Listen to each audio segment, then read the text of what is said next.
ఒక అబ్బాయి అమ్మాయి ప్రేమించుకున్నారట.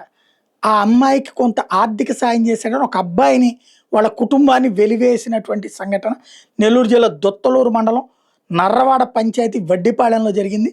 5 రోజుల కిందట జరిగిందట. బాధిత కుటుంబం సోమవారం నెల్లూరులో పోలీసులకు కంప్లైంట్ చేయడంతో ఈ విషయం వెలుగులోకి వచ్చింది. గ్రామానికి చెందిన ఒక అమ్మాయి ఇటీవల అబ్బాయితో కలిసి లేచిపోయింది. ఆ యువతకి అదే గ్రామానికి చెందిన యువకుడు ఆర్థిక సాయం చేశాడన్న అనుమానం వచ్చింది ఆ ఊళ్ళో వాళ్ళకి. దాంతో అతనితో పాటు అతని కుటుంబ సభ్యుల మీద కూడా యువత కుటుంబ సభ్యులు బంధువులు కలిసి దాడి చేశారు. యువకుడిని చెట్టుకు కట్టేసి తీవ్రంగా కొట్టారు. ఆ కుటుంబాన్ని గ్రామ బహిష్కరణ చేశారు. వాళ్ళు ప్రాణభయంతో గ్రామం నుంచి వెళ్ళిపోయారు. దాడి చేసిన వ్యక్తులు అధికార పార్టీ వాళ్ళు కావడంతో ఇది ఆంధ్రజ్యోతి వార్త. అదే వైసీపీ అయితే వైసీపీ వాళ్ళు దారుణం చేశారని రాసేది. ఇది కొట్టింది అధికార పార్టీ వాళ్ళు అనుమానంతోనే.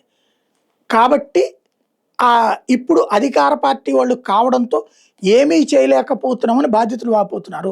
తమ మీద దాడి చేసిన వాళ్ళ మీద కఠిన చర్యలు తీసుకొని బాధిత కుటుంబం నెల్లూరు పోలీసులు ఫిర్యాదు చేసింది.